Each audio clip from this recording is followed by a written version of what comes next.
وملائكته يصلون على النبي يا أيها الذين آمنوا صلوا عليه وسلموا تسليما اللهم صل على سيدنا ومولانا محمد معدن الجود والكرم وآله الكرام وأصحابه العظام وابنه الكريم وبارك وسلم.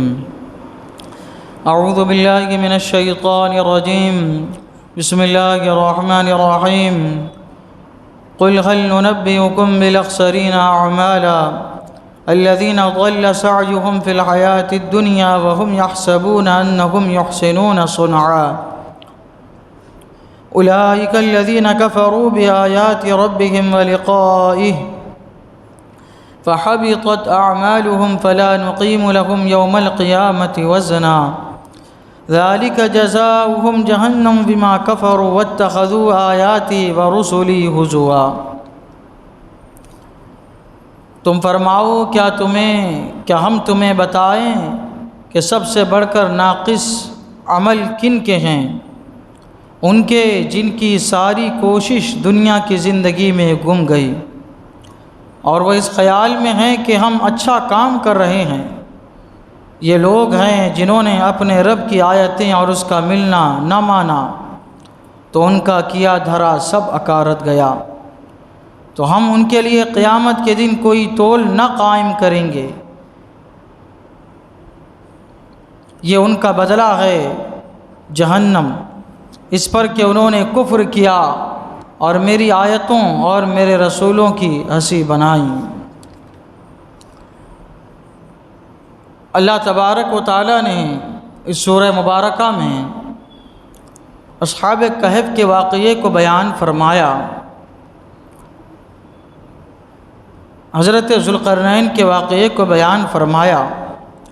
حضرت موسیٰ اور حضرت خضر علیہ السلام کے واقعے کو بیان فرمایا. مثالیں دیں اللہ تبارک و تعالیٰ نے. کفار و مشرکین نے یہود و نصارہ کے کہنے پر حضور صلی اللہ تعالی علیہ وسلم سے اصحاب کہف اور حضرت ذوالقرنین کے بارے میں دریافت کیا تھا. اب اللہ تبارک و تعالی حضور صلی اللہ تعالی علیہ وسلم سے خطاب فرماتے ہوئے فرماتا ہے کہ ان لوگوں نے تو تم سے ذوالقرنین اور اصحاب کہف کا واقعہ پوچھا.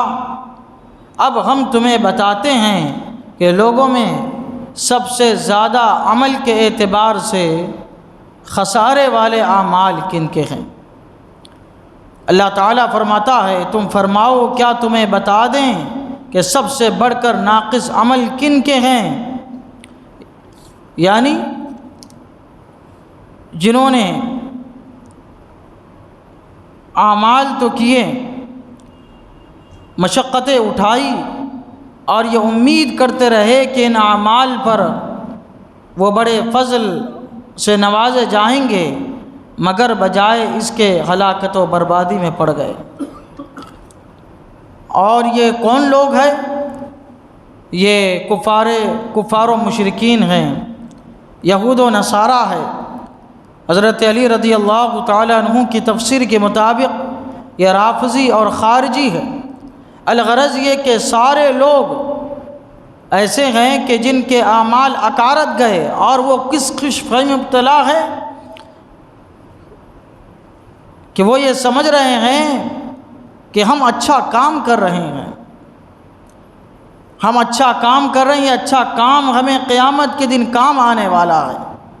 اللہ تعالیٰ فرماتا ہے ان کے عمل اکارت ہے، ناقص ہے، جن کی ساری کوشش دنیا کی زندگی میں گم ہے اور باطل عمل کیے جا رہے ہیں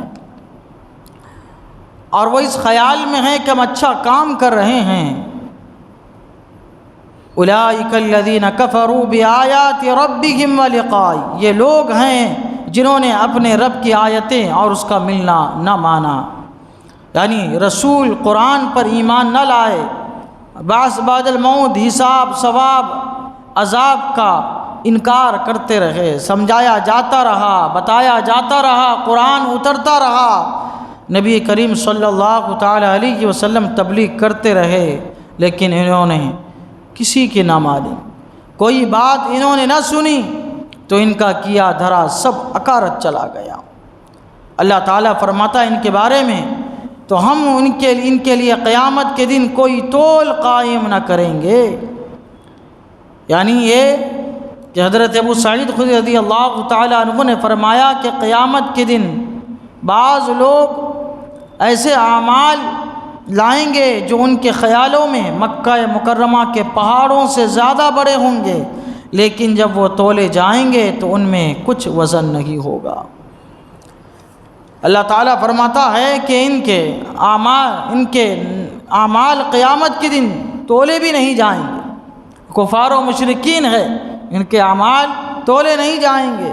منافقین کے اعمال کو ان کے منہ پر مار دیا جائے گا، ظالموں کے اعمال کو مظلومین کے درمیان تقسیم کر دیا جائے گا، مغروروں کے اعمال کو ٹھوکر سے اڑا دیا جائے گا، اور باطلین کے اعمال کو برباد کر دیا جائے گا۔ اللہ تعالیٰ فرماتا ہے یہ سب کیوں کیا جائے گا؟ یہ ان کا بدلہ ہے، جہنم ہے۔ ان کا بدلہ کیا ہے؟ جہنم ہے، اس پر کہ انہوں نے کفر کیا، کفر کرتے رہے، انکار کرتے رہے، اور میری آیتوں میں رسولوں کی ہنسی بناتے رہے۔ قرآن کریم کی جب آیتیں اترتی تھی تو اس کا مذاق اڑاتے تھے، اللہ کے رسول صلی اللہ تعالی علیہ وسلم کے ساتھ ہنسی کرتے تھے، مذاق کرتے تھے، ٹھٹا کرتے تھے۔ اللہ کے رسول صلی اللہ تعالی علیہ وسلم فرماتے ہیں کہ جو اسلامی چیزوں کا مذاق اڑاتے ہیں، قیامت کے دن انہیں جہنم میں ڈالا جائے گا۔ ان سے کہا جائے گا چلو جنت کی طرف، تو بڑے خوش ہوں گے کہ ابھی ہمیں جنت کی طرف جانا ہے۔ جنت کے قریب دروازے کے پاس پہنچیں گے، جنت کا دروازہ بند کر دیا جائے گا، تو کہا جائے گا ان سے جنت میں چلو، ہنسی کے طور پر، مذاق کے طور۔ دنیا میں جو ہے مذاق اڑاتے تھے اسلام کا، قرآن کا، رسول کا، تعلیمات کا، اب ان سے جو ہے قیامت کے دن جو ہے اس طرح سے ان کے ساتھ معاملہ کیا جائے گا۔ لہذا ضروری ہے کہ ہم مسلمان بھی اسلام کی کسی بھی چیز کا مذاق اڑانے سے بچیں۔ آج دیکھیے نماز کا مذاق اڑایا جا رہا ہے، نماز میں ہنسی مذاق کی جا رہی ہے، ڈھکیلا جا رہا ہے ایک دوسرے کو، یا کسی طرح سے جو ہے وہ مذاق اڑایا جا رہا ہے۔ دعاؤں کی ویڈیوز بنائی جا رہی ہے، اس میں جو ہے طرح طرح کی باتیں، ایسے ہنسی والی باتیں دعاؤں میں مانگی جا رہی ہے، جس سے لوگ کو ہنسی آئے، اس کو شیئر کیا جا رہا ہے۔ اس طرح سے دعا کا جو ہے مذاق بنایا جا رہا ہے، داڑھی کا مذاق، اسلامی لباس کا مذاق، یہ سب مذاق قیامت کے دن بڑے مہنگے پڑنے والے ہیں۔ اللہ تبارک و تعالیٰ فرماتا ہے کہ جو میرے رسول کی جو ہے ہنسی مذاق اڑائے گا، میری آیتوں کی ہنسی مذاق اڑائے گا، اللہ تعالیٰ فرماتا ہے اس کا بدلہ جہنم ہے۔ لہٰذا سب کو جو ہے ایسی حرکتوں سے بچنا لازم و ضروری ہے۔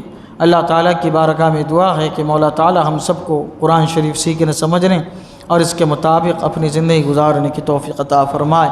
اشہد ان لا الہ الا اللہ و اشہد ان محمدا عبدہ و رسولہ صلی اللہ تعالی علی سیدنا محمد وعلی آلہ و اصحابہ اجمعین برحمتک یا ارحم۔